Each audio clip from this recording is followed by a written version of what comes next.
Hello, ladies and gentlemen, and welcome again to Syriana Analysis. I'm your host, Kevork Almassian. Thank you very much for tuning in to today's live streaming. I appreciate you all, guys, whether you're watching us on YouTube or on Rumble. In every corner of the world, under international law and under your national constitution, the people have the right to elect their own leaders, their own representatives. Unless, of course, you are a citizen of a country that the United States doesn't like the country itself or the leader or the outcome of this election. Therefore, the outcome or the results of these elections are usually portrayed as rigged, as a sham, as fabricated, as stolen, etc., etc. And we have witnessed similar incidences in the past, be in Syria, Iran, Cuba, or in Venezuela. And now we are experiencing similar rhetoric in Russia. We are going to discuss these quote-unquote rigged elections today with Johnny Miller. He's a British journalist based in Moscow. He spent much of his time during the war in Donbass. Johnny, thank you very much for being with me today on Syriana Analysis. I'm happy to have you. Thank you, Kevork. Great to see you. I've followed you on Twitter, on X for a while, so it's great to speak to you.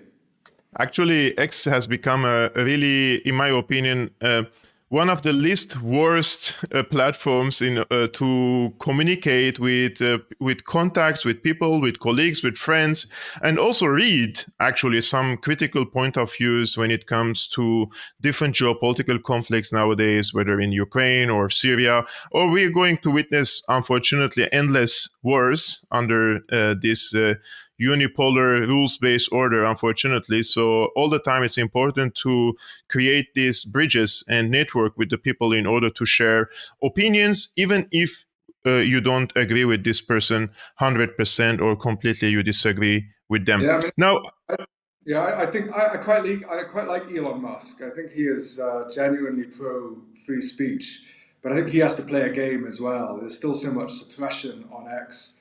I think he has to play a game. He's a very powerful person, but I think ultimately he is genuinely pro free speech, and I think he's a positive force for the world in a general sense. Although there's still lots of problems. Yeah, actually, since he took over, Twitter's freedom of speech has become, of course, better. Now we're witnessing some limitations because of the Gaza war. It's very sensitive also for the United States and also for the platform itself.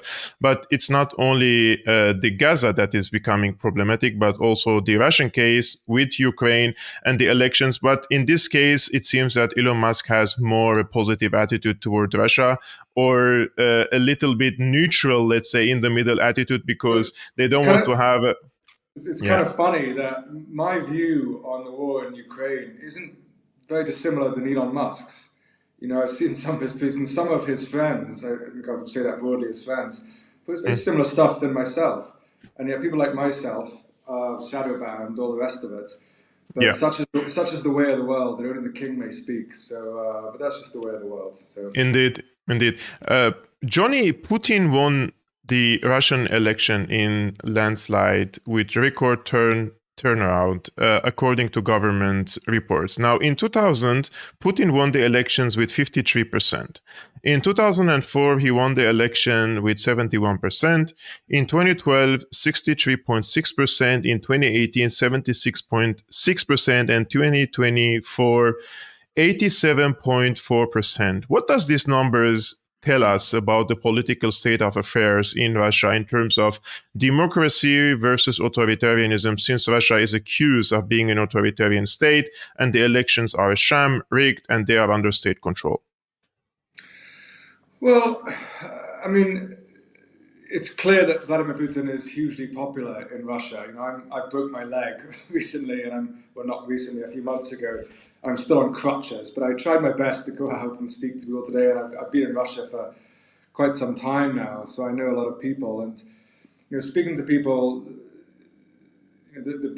most of the people I spoke to said something along the lines of, "There's only one man to vote for, and that's who I'm voting for." It's quite rude to ask people who you're voting for, and quite rude for them to apply. But I presume they said that they meant Vladimir Putin. There's also, Russia is a diverse country, lots of different views. I spoke to one friend today, a couple of days ago. I said, "Are you voting?" And And she said, yes, of course I'm voting. It's important for my country. I said, who are you voting for? And she said, I'm voting for the Yablaka party, which means an apple party.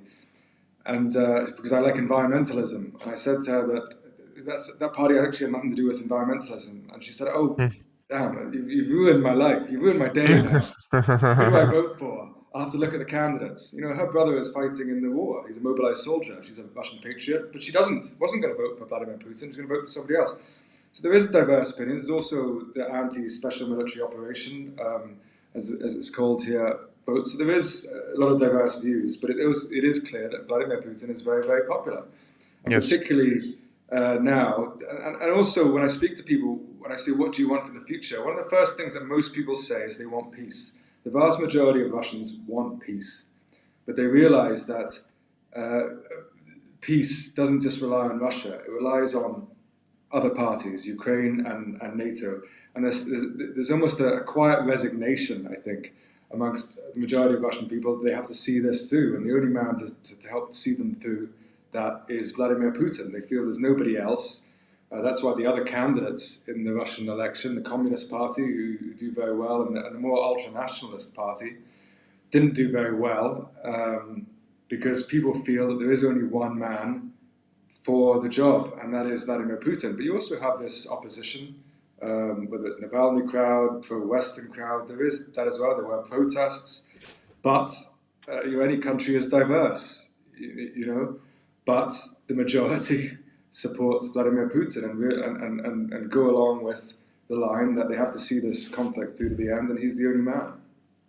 Actually, as a journalist, I don't know much about the, let's say, the electoral process in Russia, right? But I do want to know how popular Putin is. And to be honest with you, I didn't want to go and read what the Russian press says about Putin, but I wanted to go and read what, for example, a polling center like Statiska, and that is based in Hamburg in Germany, says about Putin's popularity in Russia. And I want to screen to you what they are saying about Putin, and that it's fascinating that this is coming from what they call a neutral, or what they call as an independent polling center. Do you approve of the activities of Vladimir Putin as the president and prime minister of Russia in the past? And this is the statistics, right? And they say in February 2024, this article is published in March 14, 2024. So just a few days ago. In February 2024, over 8 out of 10% of Russians approved of the activities of the Russian President Vladimir Putin, which means 8 out of 10 people approve of the policies of President Vladimir Putin. After Russia invaded Ukraine at the end of February 2022, the approval rating increased, actually. And despite Western sanctions that were imposed on the country in response to the violation of territorial integrity of Ukraine, the approval rating remained high over the following years. We're talking about over 80% of approval rating to Vladimir Putin, and this is according to a German polling center based in Hamburg. And how do you explain the popularity of Putin? Why is he so popular among the Russians, and why is he especially popular after the Russian offensive on Ukraine, when especially that many of the men have to be drafted to the army, and this could be a point that the leader's popularity may decrease instead of increase, right? Well, it's interesting. Russian people generally a lot more suspicious and skeptical of authority than people in the West. Russian people generally have a lot of distrust of their own media, for example. I think more so in the West, more so than in the West. It's quite interesting that Russian people probably distrust their own media more than people distrust the media in the West. But most people I meet people all the time, and they say, "Oh, you're a British journalist. What do you think?" And I say, well, I believe that NATO has largely provoked this war on Russia, that I'm not a fan of the Ukrainian government, and I think there should be peaceful negotiations, which will mean Ukraine giving up territory. I believe that's in the best interests of Ukraine and Russia. And they almost sort of feel, oh, phew, we can talk to you then. So even though all Russian people are passionately in love with their government or passionately in love with their media, there is a feeling that the West doesn't like us. We need to stand up for our own interests, and we need to do what it takes. And I think there has been a genuine uptick in support for Vladimir Putin and the Russian government because of that, a feeling that the West doesn't like them and they're against them, and they have to rally around and support each other. And as I say, that the vast majority of Russians, I say vast majority, I say all Russians, they want peace. They want an end to this war. This is not an exciting thing for them. The economy is stable. Life goes on and normal as in Moscow, but the idea of Russian soldiers dying, the idea of Ukrainian soldiers dying, most Russians see Ukrainians as their brotherly people, their Slavic people. I was on a train recently with a Russian man sharing a cabin with him. He had Russian emblems on his chest. We spoke about the war, and we both agreed that it was the United States that was the problem. Russians, they not see themselves as European people, but European people are their neighbours. Their culture is largely European, and the idea that they're more disappointed with Europe, and they're more understanding that the United States has pushed this war, and they need to stand by their government. Actually, they benefit. The Russians would benefit when they have good relationship with Europe, and they would have also. Russia has always to have. They need to have good relationship with Europe if they want to become a Eurasian power, right? And Ukraine was a place where the Americans said, now we are going to draw the line here. We're going to slice Europe between, this is the borders. Russia cannot project its power and influence over Europe, cannot have good economic relationship with Europe, because then Russia will grow. And when Russia has good trade and energy relationship with Germany, this will create trust, and trust creates new security architecture. And when there is a new security architecture, then they will no longer be in need for NATO, right? So these are all calculations from the American side to provoke this war.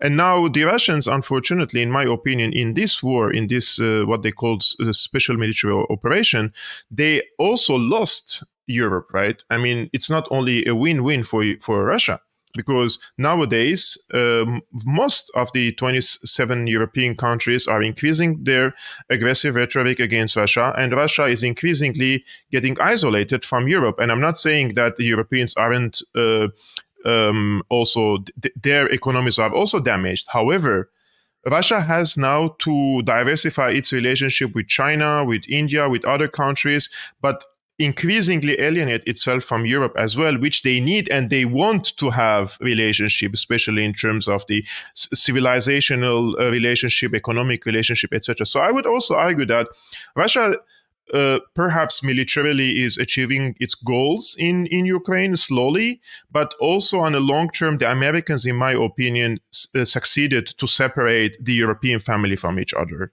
Well, listen, Kevork, I know that you receive pressure for your work, for what you do politically. I receive a lot of pressure as well, but the reason I do this is because I'm a British and European patriot. I believe that it's in British and European interests to have good relations with Russia. History will prove me correct. The United States is the one who's provoked this war, and partly because they don't give a damn about Europe. You think the American government cares about the European people? They don't care about the European people. Countries need to care about themselves. You think the Israeli government gives a damn about European people? Europe is giving all the support to the Israeli government. You think the Israeli government gives a damn about Europe? They don't. They care about their project in the Middle East. The American government doesn't care at all about European people. European people and British people need to care about themselves, and our governments need to care about ourselves. And this war is a disaster for Britain and Europe. And for me, one of the major problems is why this is happening. There's a lot of corruption, political corruption in the West. I don't think, you look at the standard of European and British politicians. I'm sorry, I'm left wing, but I prefer Margaret Thatcher was in power now. She was a smart lady. And the standard, you see the standard of European politicians, Scholz, Macron. Look at de Gaulle, even Angela Merkel, which I have my criticism. She was an impressive woman. People in the past. And now the standard, because the corporations are running it. But also, an American foreign politics is running it. Look at Angela Burbank. She's foreign minister of Germany. She's like an intern. She's an intern from an office. She's typically not of a high standard. And another reason is that ultimately history has changed. The world has changed since these people have left university. We're now moving into the multipolar world. That's inevitable. China is no longer rising. It is risen already. Russia Mm-hmm. is resurgent. It's not like the 90s. That's the changing realities. The world is the chessboard. The world is mathematics, if you like. And the world is changing, and European politicians don't know how to handle it. And they're handling it in the wrong way. And they need a complete rethink of how they understand the world to go forward in the best interests of our country. And one of those best interests is making peace with Russia. Russia has, if you don't like Vladimir Putin, that's fine. If you don't like the will of the majority of Russian people, that's fine. But they have very cheap resources that are very helpful to European manufacturing. And that's in the national interest of Europe. The United States doesn't care about Europe. And that's largely why we're seeing this conflict. And Europe needs to make peace. Actually, this is the realistic approach, right? But nowadays, every statement that comes from the mouths of the European leaders in Western Europe and also in the Baltic countries, they are increasingly becoming hostile towards Russia. They are like a trolls on Twitter, and this is becoming increasingly difficult, in my opinion, for Russia to how to handle this situation, because they still operate on the old school traditional diplomacy style, right? Like they know that if Putin has to deal with the president of, for example, Syria, he knows that Assad is the leader of that country, but they don't know with who they should deal when they are dealing with the European leaders, for example. As you mentioned, the corporations are playing increasing role, and they don't really know if Baerbock is in charge or Scholz is in charge. I mean, Baerbock is negating the statements of Scholz. She's going against the statements. She's actually publicly pressuring Scholz to send the Taurus missiles. And Scholz is the leader of this country, and he has to set the line here. If you don't like my policy, resign. But you cannot come as a foreign minister and put pressure on me in public and say I'm trying to convince or persuade Olaf Scholz to send the Taurus missiles. And the Baltic countries are increasingly becoming very, very hostile towards Russia. And I was digging in the past few weeks about the history of these countries during World War II, and it was fascinating for me because I'm from the Middle East. I didn't know much about the history of the Baltic countries and how they supported Nazi Germany during World War II against Russia, as if it's their opportunity now to take revenge or something. This is the impression that they give, when they are speaking about Russia. About the Baltic countries, they're so small and they have no money. Mm-hmm. So when you're so small and you have no money, you're easily corruptible. These people, the Baltic states, they rely on the United States for their money. They're so small, they have no money. They rely on the United States, and that's largely the reason you see they're so easily corruptible. And they're the most vociferously anti-Russia. And also, there is a lot of anti-Russia feeling in some of Eastern Europe because of the Soviet control throughout the last century. That as well, but also because they have no money and they're very easy to corrupt and control. But you're absolutely right. I mean, Burbank, I don't think she's a patriot of Germany. I think she's not very clever, and I think she's a danger to Europe. And you wonder why someone like that can become foreign minister of Germany. She is like an intern in an office. I don't want to be rude to interns, but she's not of the caliber. You see, look at Sergei Lavrov. Think what you like with the Russians. The guy's an impressive guy. Look at Burbank. I'm sorry. Lavrov speaks 6 languages, by the way. Baerbock, she can't even speak her own language fluently. honestly, the standard of politician. Look at Liz Truss. Liz Truss became Prime Minister of the United Kingdom. I'm sorry, I don't want to be rude, but she's clearly not of the caliber to be leader of a country. The standard of politician is so low, and you need competency, basic competency in politics. And it's really damaging, and you wonder why do you not have this competency? It's because other people are pulling the strings, whether it's corporations, whether it's the United States, and Europe needs to follow its own path and to stop crushing anybody who speaks out, who speaks the sense, smart people. They need to stop crushing these voices, because you're just going to have this cycle of madness, cycle of incompetency, and that's what you're having now in the West. Guys, it goes without saying that the X account of Johnny is in the description below. And if you hit the like, this video will also reach to more people to watch it live. And also when this stream is over, more people will see it on their feed. So I would really appreciate it if you hit the like button. Johnny, many Western leaders and journalists ridiculed the elections in Russia, called it a sham, fabricated and rigged. Some even went further by calling Putin a dictator and a monster. You said in a post today on X that these are words that the vast majority of Russians do not use to describe Putin. How do you explain this disconnect between what the Western elites say about Russian leader and what the Russian people think of their president? Well, yeah, I put out a post today. There's so much propaganda in the world, but what I'm interested in, there are some mainstream reporters who I have some respect for, who are like Peter Hitchens in the Daily Mail, for example, who shares my views basically on Ukraine. And some other reporters, some people in the mainstream are very good, but they casually call Vladimir Putin a dictator and a monster. And maybe he is. I don't know. I'm not Russian. It's not my place to say. But the reality is, most Russians wouldn't use those words. So why is that there is disconnect between these journalists, mainstream journalists in the West, some of them have been to the best universities in the world, using words like this, whereas Russian people, the vast majority of Russian people, wouldn't use these words. So why is this disconnect? Is it because Russian people don't read enough Western media, so don't understand their own country? Or is it because the Western mainstream press simply have very little cultural understanding of the political history of other countries? I've been to Egypt 6 times. Let me tell you, I do not understand Egyptian politics. It's so complicated, let me tell you. And the politics of each country also comes from the culture of a country. And to understand the culture of a country, you need to live there for a lifetime. So you have very little cultural understanding. In Europe, we look at America and are shocked. The homelessness, the gun violence, everyone's allowed to carry guns. You can fund political parties as much as you want. It's crazy for Europeans to look at America. But it's not just because of capitalism. America has this freedom. You can do whatever the hell you want. It's built into the American soul. As I wrote in my post, most of my favorite writers are American. Hemingway, Bukowski, Hunter S. Thompson. I love American culture. So much great things about America. They love their freedom. In Europe, we're much more collectivist, socialist in our mindset. Social healthcare, all the rest of it. In Russia, Russia are different. Russia have that collectiveness even more. And does that mean there's more authoritarianism in their democratic system? Yeah, I think so. Definitely, Russian democracy is different than European. Yes. Even German is different than British, by the way. European countries' democracies are very different as well. I could go into a lot of depth about the differences of European cultures. Germany likes to arrest journalists. Britain won't arrest them quite so hard. There's all these different nuances of culture.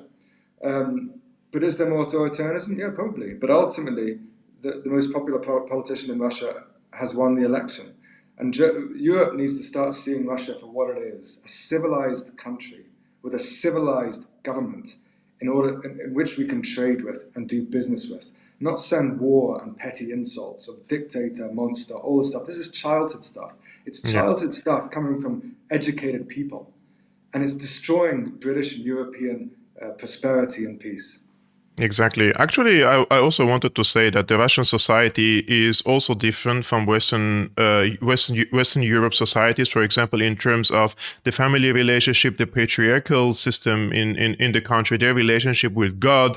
This is also an observation that I made in Syria, that we also have this vertical relationship with God, and also the hierarchy in the family. The father is the head of the family, and he has an authority over the family. I mean, there is some sort of authoritarianism even in the family, right? And this will reflect eventually on the society, and the society will reflect on the political system. It's different. The entire society mentality is different. So this is why I get a little bit upset, because personally, I live in the West. I live in Germany, and I see the elections here, and I know that there are free elections here in Germany. It's a democratic elections in Germany. But at the same time, I know that this is the product of the society, its civilization, and its development. You cannot really enforce this type of elections here on other societies, for example, right? And similarly, you cannot impose the electoral process or system from other countries here in Germany. But I am also not a naive person. I know that the people's electoral choices could be influenced by the media. And who controls the media nowadays? The corporations, the billionaires, the rich people, and some of the very, very tiny elites. And it's not a coincidence that if you turn on your TV, on any German TV outlet tonight on the news, every single one of them will say the same thing about the elections in Russia. It's not a coincidence that everyone agrees about the elections. Like no one, you don't have even one expert in Germany, one journalist in Germany who would say a little bit slightly different, have a slightly different opinion about Russia. It's not a coincidence. They are socially engineering the people to think in a one way, and then the outcome or their electoral choices will be, of course, according to what they're feeding them on TV, right? Absolutely, and I mean, look, it's all propaganda, but what I've tried to appeal with is there are many smart people, and the problem is there really is very little cultural understanding. Look, I think you're originally from Syria, is that right? Yeah. I've been in Syria for 2 weeks in my life. Let me tell you, I don't know much about Syria. I was covering the war briefly. You, I'm sure, an expert on Syria. You're probably an expert in German politics. You've lived there most of your life. You know, even Russian politics. I can't say I'm an expert for it. I have to live there. And there's so little cultural understanding. So you just have these people in German politicians, Putin's a dictator. Russian. They just have no understanding of another culture. They have no understanding. It's literally children. Most of the mainstream press are people who don't really know what they're talking about other countries, particularly foreign, when they speak about foreign countries. And I think what it's important is people like yourself, people like myself, to try to bridge that gap. But people are taking these things seriously. And, you know, I really believe that what is hard to comprehend sometimes is the sheer incompetence of European foreign policy making right now. The sheer incompetence. That this conflict in Ukraine, which could have not happened at all if we listened to Russia's wills. It could have ended at the beginning of the Russian invasion when they were negotiating peace. It could have ended any time. It can still end now. You know, I was listening to an interview with the British Prime Minister Rishi Sunak the other day. He did a strange video piece in which he said energy prices in the UK have risen hugely, but that's because of the Russian invasion of Ukraine. Well, you sent your Prime Minister, Boris Johnson, to stop negotiations. So the reason we have higher energy prices in the UK is because the British government was a major player in stopping negotiations and peace in Ukraine. Yes. So we have, in Europe, damaged our people's living standards. You know, in Russia, I'm in an apartment in Russia. I don't pay energy bills. I'm just moving out of a Russian winter. I don't pay energy. I walk around in a t-shirt in my apartment in minus 15 whatever degrees. But it's paid by the block. I don't pay energy bills. We're paying huge energy bills in Europe because of a war that didn't need to happen. These people are damaging European and British interests because of their own incompetence and because their enslavement to America, the crazed American State Department. That's the reality. That's the reality. And they're so incompetent and they're so brainwashed by their own propaganda, they don't realize it. It's madness. The thing is, all this talk that you are now, everybody is speaking here in Germany. Like when I walk my dog, for example, and then there's some private chat with people in the neighborhood, everybody is whispering the same thing. But everybody is also, most of the people are also afraid to speak up loud. And there are repercussions for if you speak out loud about Ukraine, about Gaza.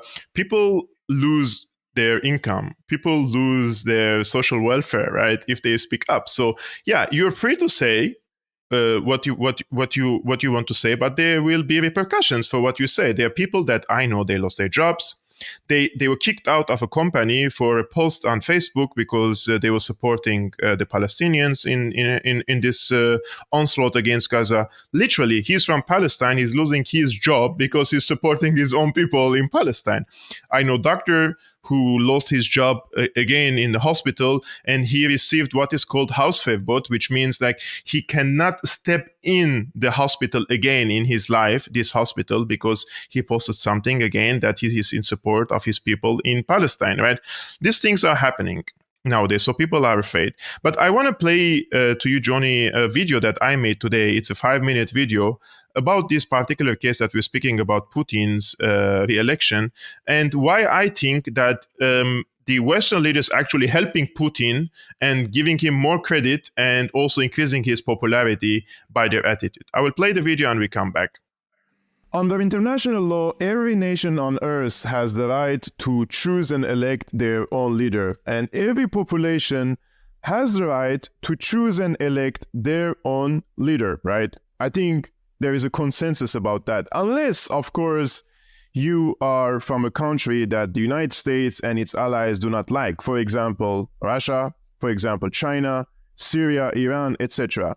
So if you hold elections in these countries and the United States doesn't like the leader of this country or the outcome of the elections, then they will call it a sham election or fabricated, etc., etc. You know all the terms. Nowadays, if you go on X or any other social media platform and see the comments and the statements of Western leaders about the elections in Russia, you would think that they have authority over Russia itself. And I'm not here to defend the elections in Russia, because I don't know the particulars or the electoral process in Russia itself. I knew and I learned from the media, just like you, that Putin won the elections with 88% of the voters, right? Now, is these elections legitimate or not? This is something for the Russians to decide. But for me, as a journalist, I would like to know if Putin is popular in his own country or not. So I tried to check in independent websites, for example, for pollings or statistics about the opinion of the Russian people about their leader and especially Putin. And I found, for example, in Statiska, which is a German polling center, and this article is published in March 14th, 2024. And the article says in February 2024, over 8 out of 10% of Russians approved of the activities of the Russian President Vladimir Putin. So 8 out of 10 Russians approve of the activities of the Russian President Vladimir Putin in February 2024. After Russia invaded Ukraine at the end of February 2022, the approving rate actually increased. Despite Western sanctions that were imposed on the country in response to the violation of territorial integrity of Ukraine, the approval rating remained high over the following years. So, the Russian president enjoys at least 80% of his own people's approval rate, right? This is according to a German polling center. But if you ask these so-called experts and the talking heads on X or on mainstream media, they're all disapproving and saying that the elections are illegitimate in Russia.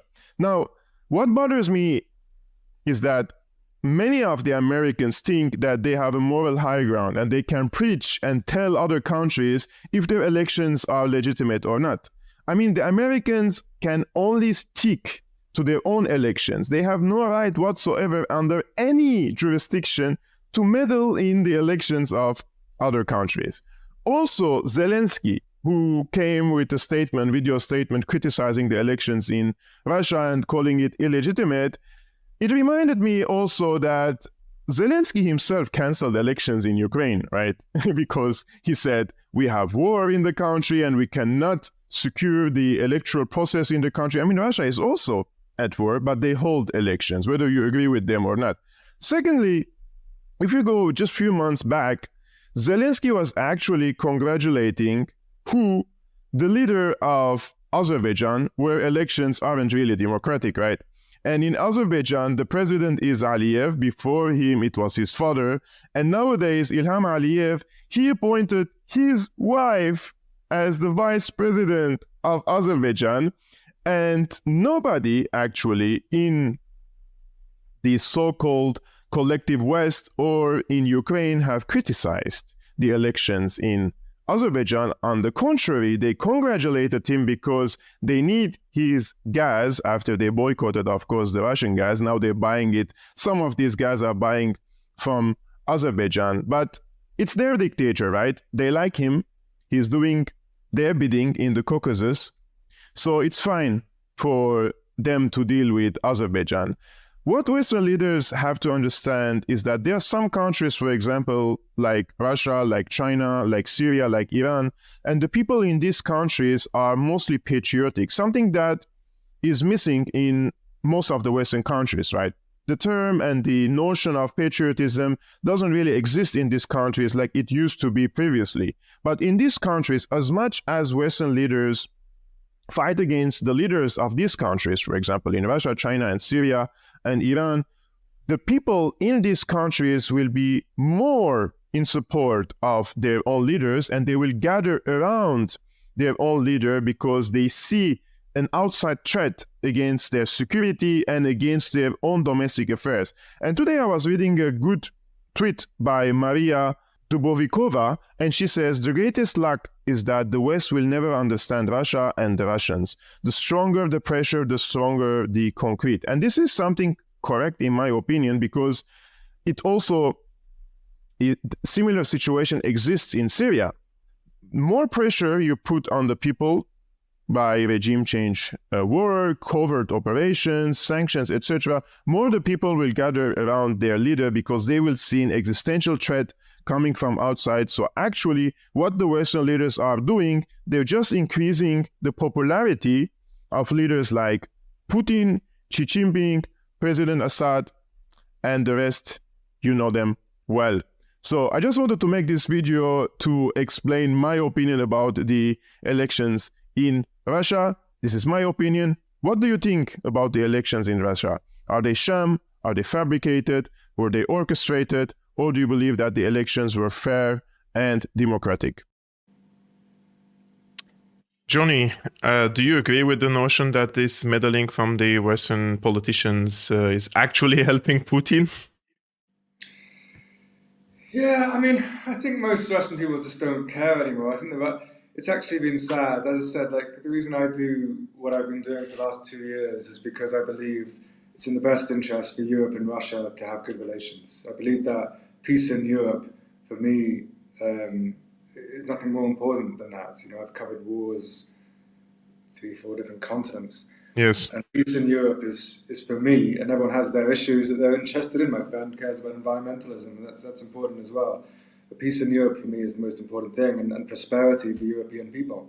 And that's what this war has been a disaster for. But I think it's been sad watching Russian politicians as well, slowly and then quite quickly, just stop actually caring what Western politicians say anymore.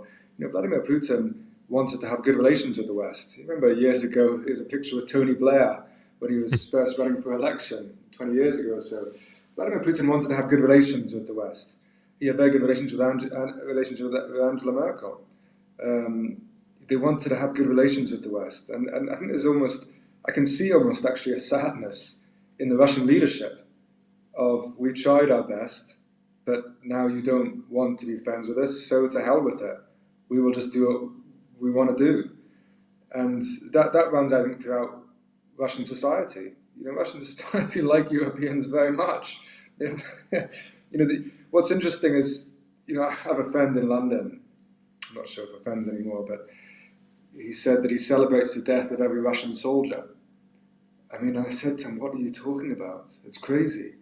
Like, the Russians helped us win the war, Second World War. Why are you celebrating the death of other human beings? Are you crazy? You don't see that in Russia. I've heard Russians say they celebrate the death of anybody else. Let me tell you, they want this war over. They don't hate people in the West. They want to have good relations with the West, the people and the government. This kind of extreme rhetoric is coming from the West in order to keep this war going rather than make peace. So there's a disappointment in Russia, and the leadership and the people. They've tried their best to make friends with the West, and it hasn't happened. I think now they're just thinking, well, to hell with it. We don't need you anymore. The multipolar world is here. we have Iran, we have, frankly, the majority of the world's countries. This absurdity that Russia is isolated, it's not isolated. The West is isolating itself. It's the West isolating itself, cutting itself off. You know, Europe could be one of the major pillars of the multipolar world, but they're cutting themselves off because of their own incompetence. And that's the reality of this conflict. I saw today one of your German politicians, left-wing German politicians, thank God, finally, is saying that this is madness. I was going to I was going Yeah, to ask you about that think, exactly. I think we're going to see more of that many of us have been campaigning for the last 2 years. Every journalist has an angle. Mine is promoting peace between Europe and Russia. That's the reality. And I think you're going to see more European politicians start realizing the sense of it, because this is not in European interests, not in American interests either, this war. Guys, this is the video that he's referring to. This is Sarah Wagenknecht. She was from the left-wing party called Die Linke, and then she and some of her colleagues deserted from the party, and they formed their own party nowadays. They're still part of the parliament, and their polls show like they have around 6 to 8%, and they're still a minority. But this is what she said, and I totally agree with her in this video. I would just show them this video, my friends, so that they see how the debate is again in the German Bundestag. Frau Präsidentin, liebe Kolleginnen und Kollegen, die Union hat offenbar den Ehrgeiz, allen, die die Nase gestrichen voll haben von dieser desolaten Ampel, eindringlich zu demonstrieren, dass es für unser Land tatsächlich noch etwas Schlimmeres geben könnte als einen Kanzler Olaf Scholz. Und das wäre ein Kanzler Friedrich Merz. Schon die Regierung Scholz hat eine rote Linie nach der anderen überschritten. Inzwischen sind wir so weit, dass deutsche Luftwaffenoffiziere in aller Seelenruhe darüber debattieren, wie man mit deutschen Marschflugkörpern russische Ziele zerstören kann. Und nein, der Skandal besteht nicht darin, dass sie sich dabei belauschen lassen. Der Skandal besteht darin, dass es mittlerweile normal scheint, solche Debatten zu führen. Unsere grandiosen Militärexperten von den Grünen belehren uns jetzt seit 2 Jahren, welchen Gamechanger wir als nächstes liefern müssen, damit die Ukraine damit garantiert den Krieg gewinnt. Die FDP gibt der Union und der Opposition damit inzwischen Formulierungshilfe, um einen Waffenantrag gegen den Kanzler durchzusetzen. Und in der CDU schwärmen Leute wie Herr Kiesewetter davon, mit deutschen Raketen Ministerien in Moskau zu zerstören. Also wenn der Papst dann in diesen ganzen Wahnsinn hineinruft, dass Kiew lieber verhandeln sollte, als das Land in den Selbstmord zu treiben, dann wird sogar er als Putin-Troll von Ihnen allen niedergemacht. Also wer diese Debatte verfolgt, der kann sich doch nur noch fragen, haben Sie wirklich alle den Verstand verloren? Yeah, I mean, it was very good. The German language spoken by a nice and rational person is actually very beautiful to listen to. Yeah. Actually, she made a great speech this week. She's from the left side. On the right side, also, there was an MP. His name is Markus Strohmeier. He also made a very good speech. And this is also translated to English. I just want to show you 1 or 2 minutes of this speech.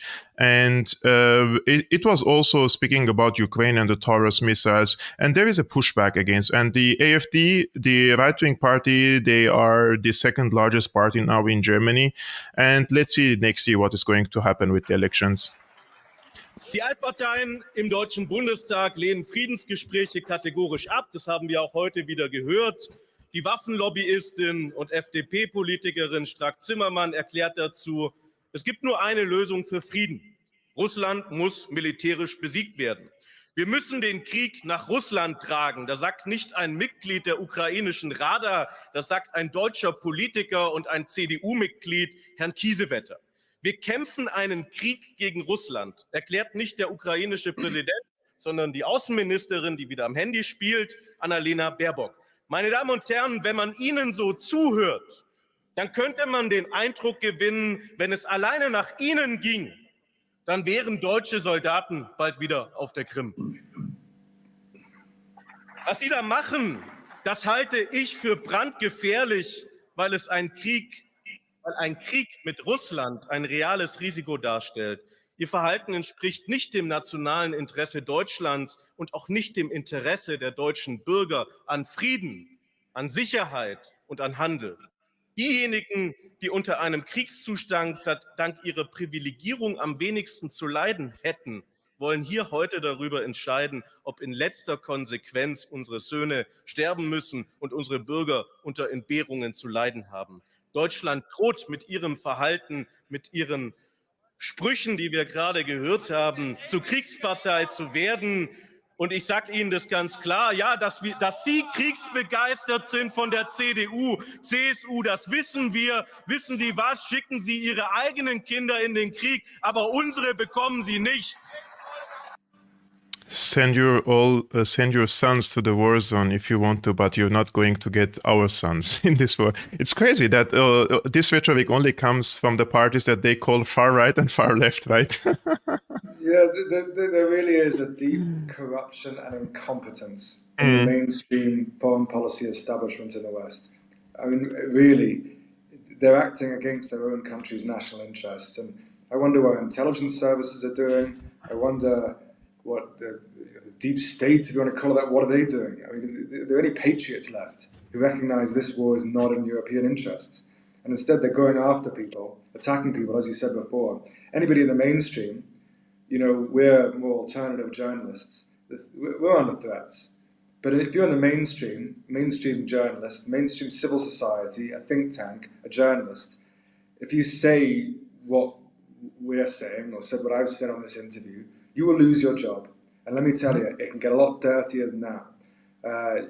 You lose your job, and look at the Austrian former foreign minister who now lives in Russia because of that. You want to say this stuff, which is just purely rational in European interests.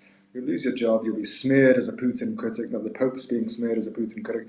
So you have the madness goes in circles. So you just have this madness. And anybody who points it out that, excuse me, maybe Ukraine should give up territory for European interests so we can get energy prices down, so we can trade with Russia.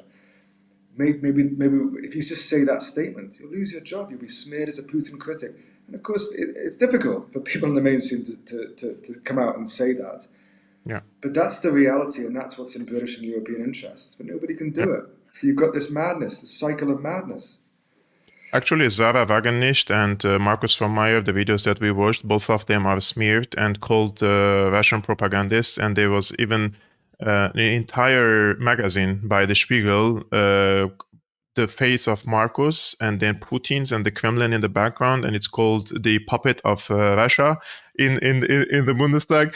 And it's like, I truly feel like he's really talking sense, right? I don't care if he's right wing or left wing, like he's really telling the truth, you know, in this case. But these people are highly smeared. It's very, very difficult to navigate through these mainstream narratives. Yeah. I don't know the German media landscape very well, though somebody did tell me some time ago that a major German media outlet owner did very much agree with alternative views, but I don't know the German media outlet.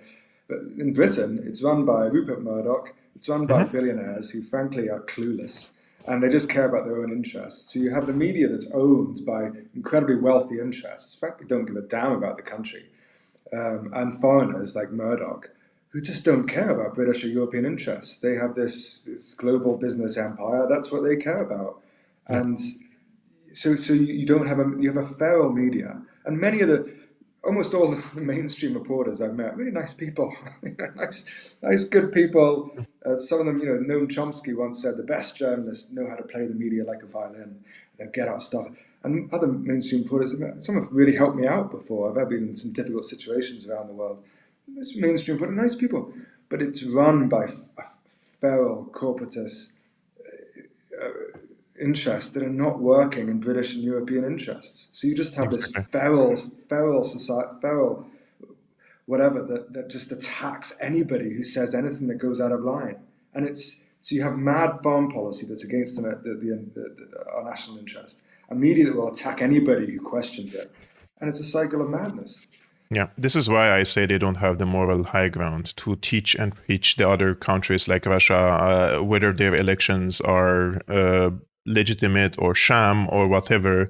I mean, they're also becoming less of liberal and less of free societies here in Western Europe, especially when it comes to the different opinions during the Corona times, for example, now with Gaza, with the Ukraine war, etc., etc. This is why I wanted to host you today and discuss this case. Johnny, I'm very happy to have you today on my show. It was great discussion with you. I always want to have such a friendly discussion with different people to, as you said, like people like yourself and myself and many other people now in the what they call the alternative media. We're the ones who want to build bridges, right? We don't want to exclude the opinions. We don't want to exclude. We want for the mainstream media to be present. We want them to say what they are already saying on TV, just to give the opportunity for other people to speak up their mind, and then let the people decide what they want to believe from these narratives. Right? You cannot really enforce them to believe, and the people are intelligent and they know the truth. Once they see it and once they hear it, they know it. And that's why it scares them. It scares them, and they want to smear the people who speak up for the truth, or they try to deplatform them. They try to shadow ban their accounts here and there. Yeah, that's why I think those people deserve to have a platform and deserve to be heard. So thank you so much, really, for being with me today on Syriana Analysis. Thank you, Kevork. Really great to speak to you. Thank you very much. Guys, tomorrow I'm going to come again with another live streaming at 5 p.m. Central European Time, at 12 noon time in Eastern American Time. I think it is 7 p.m. in Moscow time. Stay tuned. If you want to support my independent work, please hit the like button, share this video with your friends. Also follow Johnny on X, and you can become also a patron. The link is scrolling on the screen, patreon.com/Syriana Analysis, and I will see you tomorrow. Ciao.